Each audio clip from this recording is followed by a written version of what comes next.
Avui, a l'Ofici de Viure, ens preguntem com pot influir la música en els nostres estats d'ànim i de quina manera pot ser útil pel nostre creixement personal.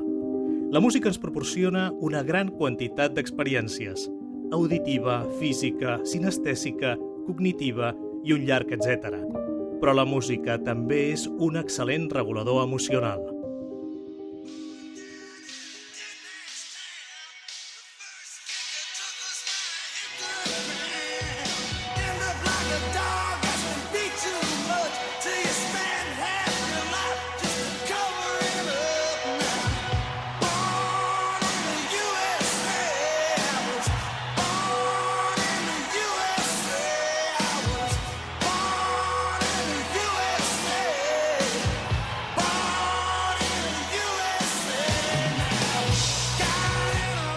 Comencem corrent amb en Jordi Jausset per un parc de Sant Cugat.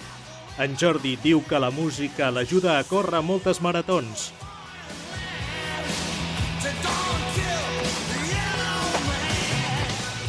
Jordi, sempre corres amb música. Per què aquesta música? Bueno, si no em posés música, primer seria difícil començar a córrer i després per mantenir un ritme, perquè el nostre cos, el ritme del cos, s'adapta al ritme de la música.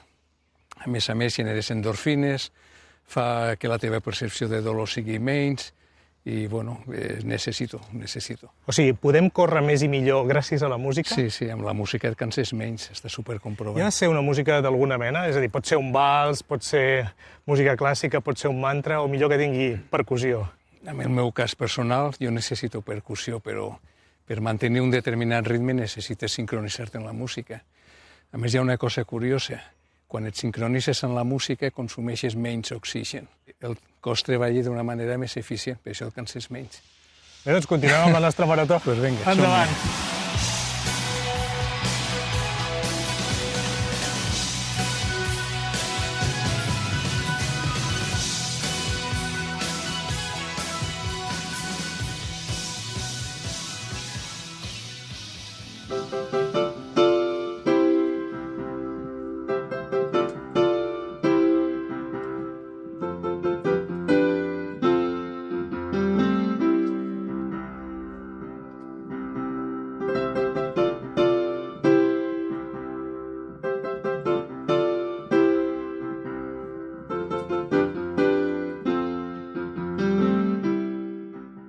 En Jordi ens convida a escoltar la música del seu piano al jardí de casa seva.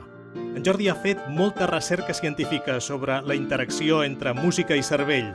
Ell va néixer en una família de tradició musical i, a més de pianista, és enginyer, professor universitari i autor de diferents assajos relacionats amb el cervell, la neurociència i la música.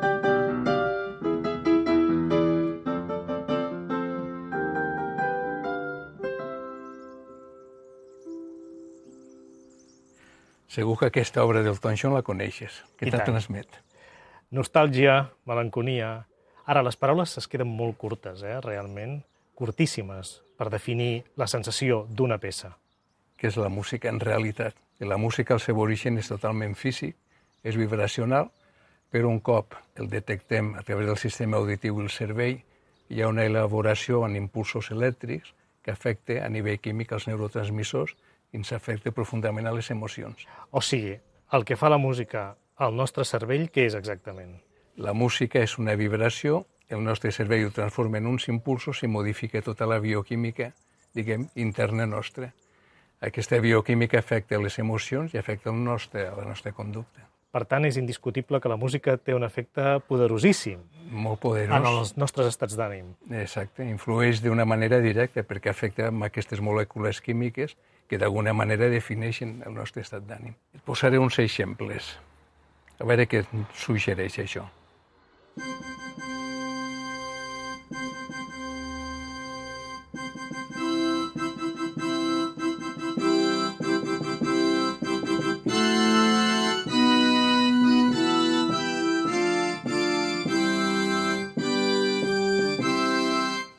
Bé, algo alegre o trist? Solemne, no? Sí, però alegre, record bonic. Sí, records bonics. Tothom A mi sí, a mi això és un dia de compartir una gran celebració, no? Aquesta pregunta té doble intenció. Vols dir que potser si jo associés un casament a un mal record, ara mateix no em sentiria bé? Exacte. Per una part, diguem que els paràmetres musicals és solemne, és tonalitat major, el compositor d'alguna manera ho fa perquè tu tinguis alegria. Què pot passar? Que jo tinc un mal record d'aquesta cançó. Un divorci. Que m'hagi separat, divorciat, que ho hagi passat malament, i en lloc d'alegria signifiqui tristor. Aquesta és la mare dels ous, és a dir, si associem una melodia a un mal record... El que guanya, diguem, és el mal record. Sempre. Sí. Diguem que els efectes de la música amb nosaltres és una barreja entre els paràmetres musicals de l'obra més les nostres característiques personals, les nostres vivències, experiències, records i cultura. Per exemple, si jo et dic aquest so, el rebutges o no? No? Em desperta una mica. Desperta, però és dissonant, no? No és gaire bonic. Ah, això és veritat. No? Sí. I si jo t'afegeixo això?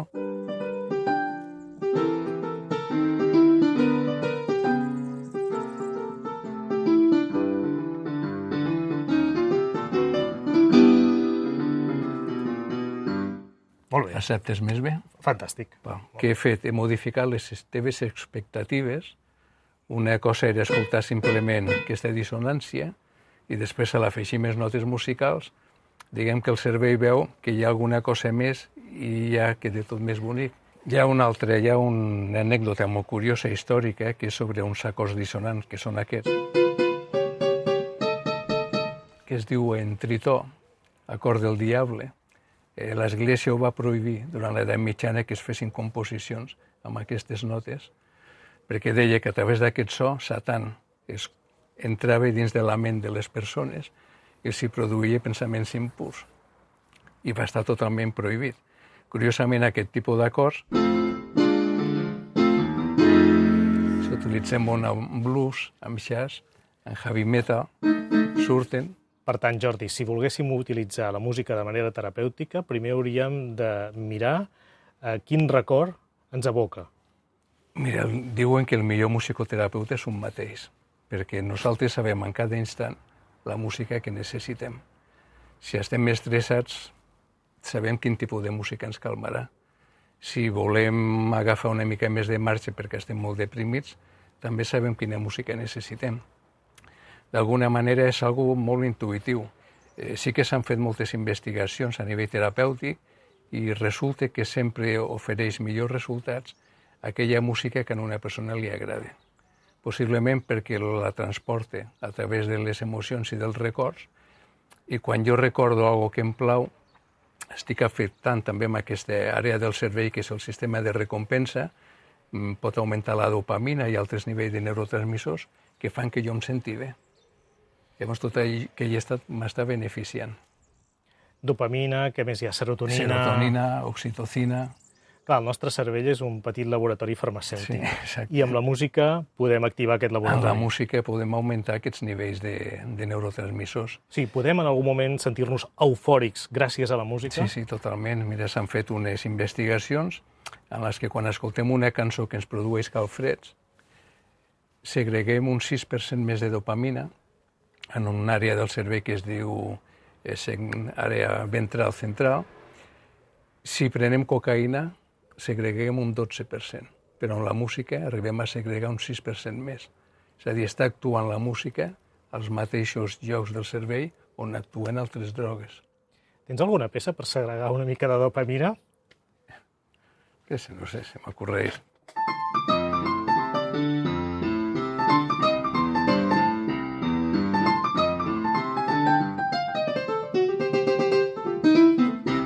Jordi, tu vens d'una família de músics. Sí.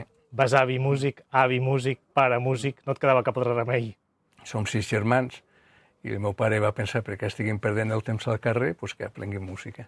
Vas acabar la carrera de piano als 15 anys. Sí. Sí, ja tenies molta feina feta. Sí, de fet, si no l'hagués acabat aleshores hagués estat bastant complicat compaginar després l'estudi universitari amb la carrera de música. I després tens recerques sobre cervell i música. Per què? Què t'ha interessat? Vaig sentir molta curiositat de trobar respostes a estats que jo em trobava quan corria. Menys cansament, nivell emocional estable, molta creativitat, i potser com a enginyer volia saber per què tot això.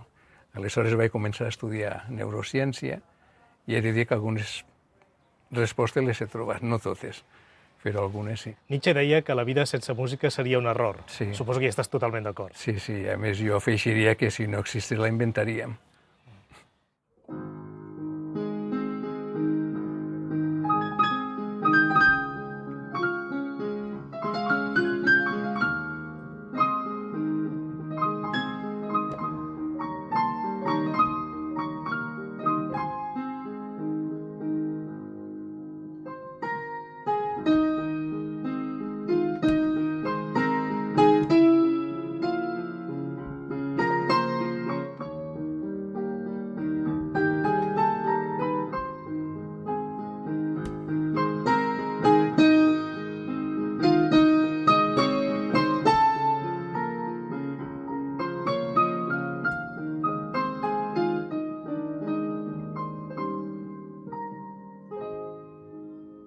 No sé si recordeu la pel·lícula de Millor Impossible amb el Jack Nicholson, un moment que ells emprenen un viatge i el Jack Nicholson, que és una persona molt endreçada i molt obsessiva, prepara tot un seguit de discografia per cada moment, per exemple, per trencar el gel, per quan estàs avorrit, per cada emoció. De fet, cadascú de nosaltres ens podríem plantejar aquella cançó que ens fa estar supercontents, que ens fa estar molt vibrants, o aquella cançó que ja no podem sentir mai. Els humans som certs emocionals, no?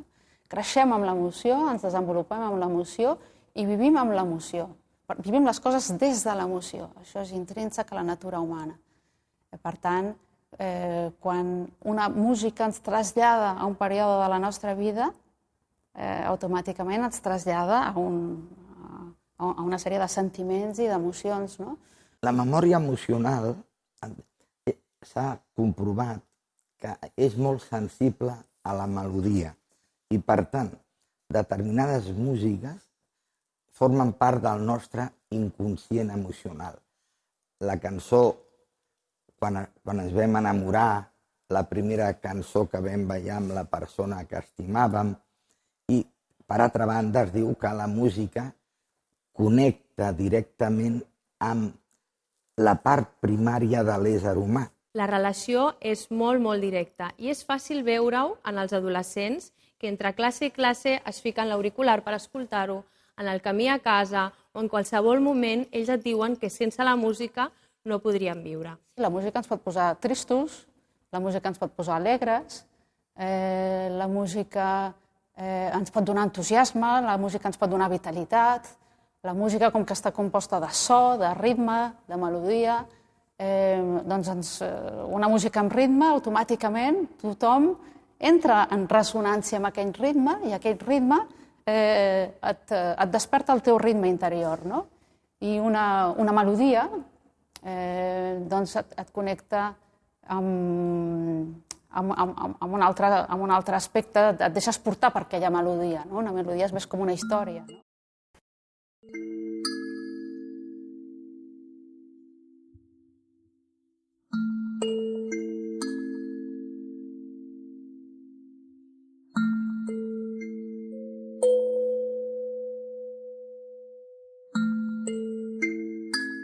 Anem a Aireom, l'Institut de Recerca Holística de Montserrat, a parlar amb el músic Nacho Tarrés. Des de fa més de 2 dècades coneixem en Nacho gràcies al grup Gossos, però Nacho també és un activista espiritual que fa tallers d'autoconeixement a través de la música i els sons. Aquesta espelma que enseny és només per si ens perdem. És com un far. Els mariners, a alta mar, per poder arribar a lloc necessiten un focus per no perdre's. Doncs l'espelma, en aquest cas, en el nostre sentir, o en aquesta intenció que li posem, és per no perdre'ns. El que anem a intentar fer ara és a treballar un moment de presència. I la presència és tenir clar que estem aquí i ara.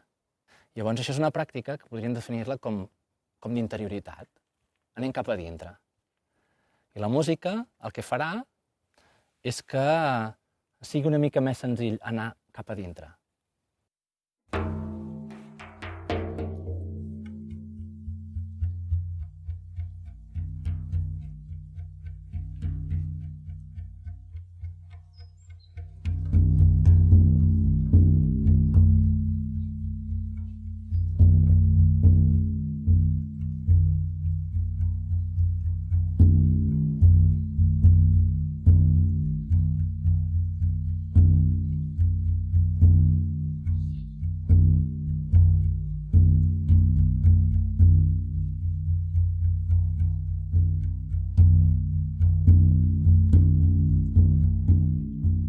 Nacho Tarrés, si ara escoltéssim un mantra, tots tindríem clar que el mantra potser seria una porta d'accés cap al món interior del qual tu parles sovint, no?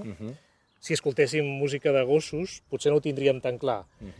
Per què serveix cada música i quina música pot ser més adient per endinsar-nos en aquest món interior?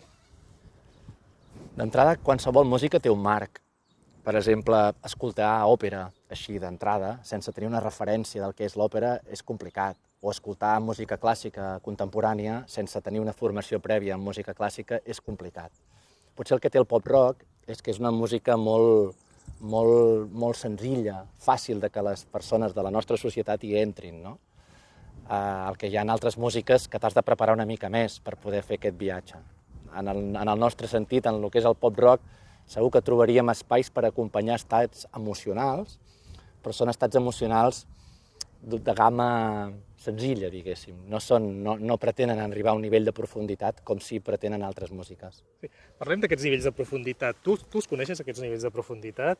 És a dir, hi has accedit? De què estem parlant, exactament? En realitat, no sóc el primer que ho diré, però el nostre interior és com una mena de ceba, que si ets capaç d'anar traient les diferents capes, t'acabes adonant que hi ha una sèrie de preguntes que et pots arribar a fer i que no es queden només com una cosa etèria o filosòfica, que és qui sóc, qui és l'observador de tot això que està passant, no? És a dir, jo sóc la ment o sóc alguna cosa més enllà de la ment?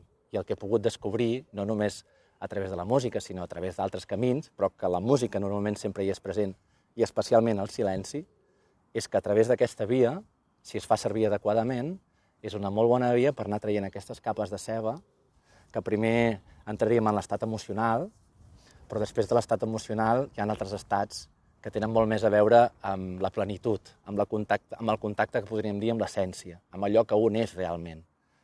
Però és que moltes vegades no tenim oportunitats per conèixer qui som realment. Senzillament som persones moltes vegades que ens hem pujat a un tren i aquest tren funciona i no ens preguntem ni per què hi hem pujat ni tampoc cap a on va.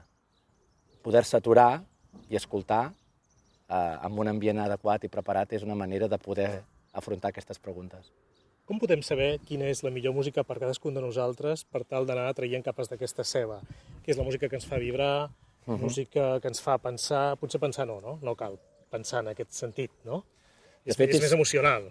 De fet, és difícil que la música, per exemple, normalment, si hi ha música i lletra, és complicat arribar a aquest estat. Sobretot si és una lletra que comprenem, perquè s'activa un mecanisme, que és el mecanisme racional. Quan tu escoltes una música que no té lletra o que no la comprens, bàsicament llavors et deixes portar per les pròpies emocions de la música, el que mou la pròpia música, sense necessitat de comprendre. Llavors, quan fem aquest camí, és quan comencen a passar coses o et comences a adonar que poden passar altres coses. Per exemple, una cançó, podem arribar a aconseguir una cançó sublim, seria aquella cançó que la música i la lletra en forma de poesia van totes juntes. I sí que aquí ens poden arribar, podem arribar a penetrar en estats emocionals, biogràfics, podem sentir com una persona expressa el seu dolor, el seu estat d'ànim, la seva felicitat o alguna desgràcia, i aquí podem empatitzar. Però això només és una de les capes, que és un estat emocional. Amb aquestes músiques que són més silencioses o més calmades o que no tenen aquest afegit tan mental, podem arribar a accedir a altres espais que normalment tenen molt a veure quan som capaços d'aturar la ment. I aturar la ment és quelcom, un exercici, no? És com quan un vol córrer una marató, és estrany, no?, que una persona en una setmana ja sigui capaç de córrer una marató. Necessita un entrenament. Llavors, aprendre a aturar la ment també és un entrenament, i primer per arribar aquí ens n'hem d'adonar que el qui processa els pensaments no necessàriament som nosaltres, sinó que és un múscul que tenim, com el cor, que és la nostra ment, que no para de processar pensaments. Però a través d'aquesta altra música a mi m'interessa anar a qui és l'observador d'aquests pensaments. Si tu t'haguessis vist fa 24 anys parlant com parles ara, hauries dit m'he begut l'enteniment. Què ha canviat? Segurament. Bueno, ha canviat el viatge, que jo he pogut viatjar i he pogut tenir la meva pròpia experiència. Per exemple, quan era més jovenet, era adolescent, sentia músiques i inclús lletres, llibres, que només intuïa, no comprenia. Ara molts d'ells ja els puc comprendre perquè jo he fet el viatge i he pogut tenir aquestes mateixes sensacions i ara potser les puc transmetre, no? És una qüestió, suposo, d'experiència, de que quan un realment ha fet el viatge i no només l'ha vist en fotografies, pot explicar a l'altre el que ha sentit, no? Per tant, jo crec que l'experiència és la que m'ha dotat com per ara fer aquest viatge d'intentar acompanyar altres persones a dir-los, mira, jo, si vols, t'ensenyo un lloc on podem anar i a veure si tu en aquest lloc hi treus algun tipus de suc que sobretot et faci estar millor. Perquè el que faig normalment als meus tallers quan acompanyo persones és dir-los, si estàs bé, no toquis res, està tot perfecte. Però si no estàs bé, potser a través de la música podem trobar mecanismes per intentar comprendre coses que encara no comprens de tu mateix. Val la pena desitjar que vingui un nou despertar. He fet fora els pensaments que no em porten enlloc i ara tinc l'espai i molta distància i tot ho veig més clar, més viu, més ple.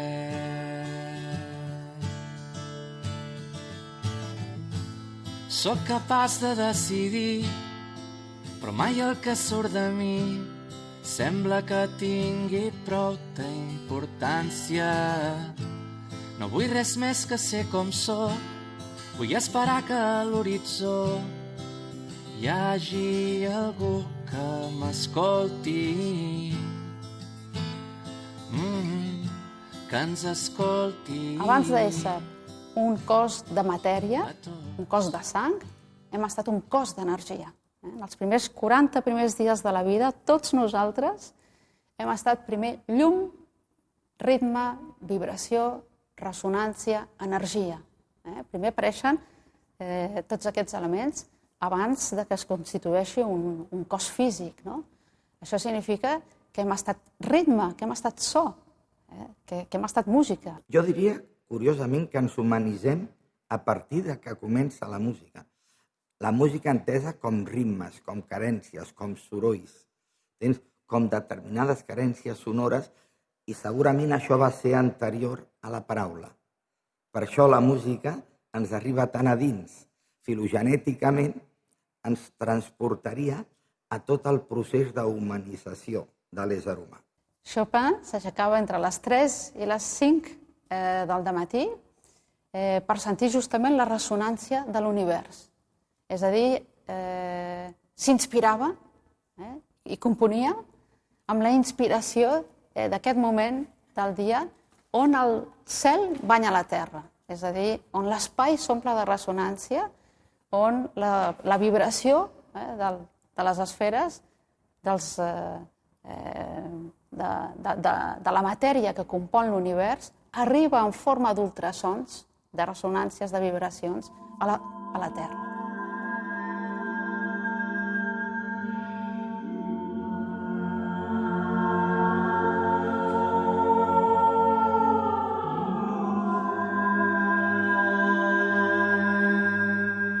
Estem sentint i veient els membres de MOAM. Són una formació coral única a Catalunya i l'estat espanyol i de les poques d'arreu del món que utilitzen la tècnica del cant difònic o d'harmònics, on cada cantant emet 2 sons al mateix temps. Originàriament, el cant gutural difònic prové de l'Àsia central i convida a la contemplació i el descobriment interior.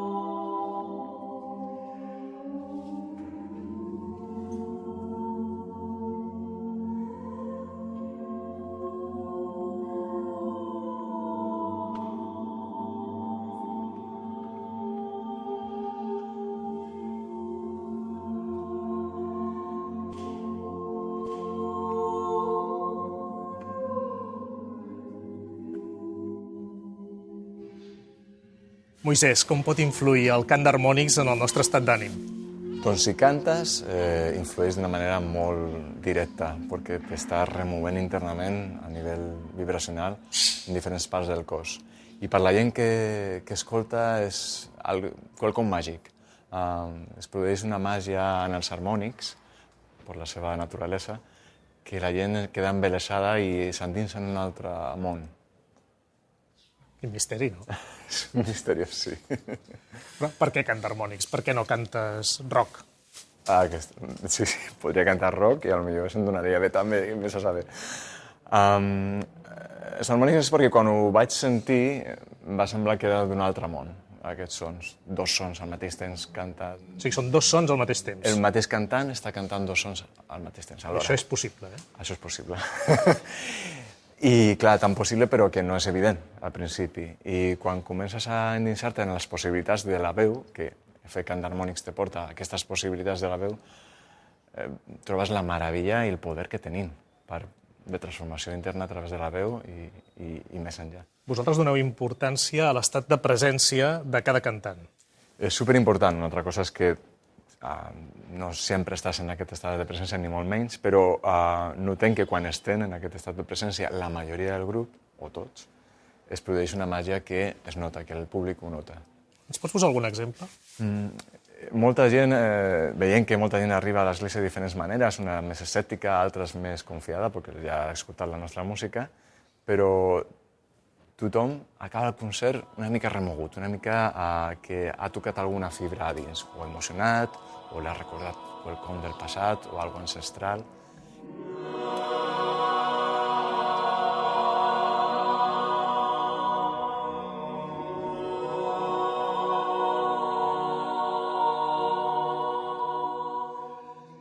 Avui, a l'Ofici de Viure, hem descobert que la música activa àrees específiques del cervell que poden regular els estats d'ànim. Cadascú té la seva pròpia recepta musical, personal, intransferible, lligada a l'autodescobriment, al benestar emocional i a l'experimentació de la transcendència.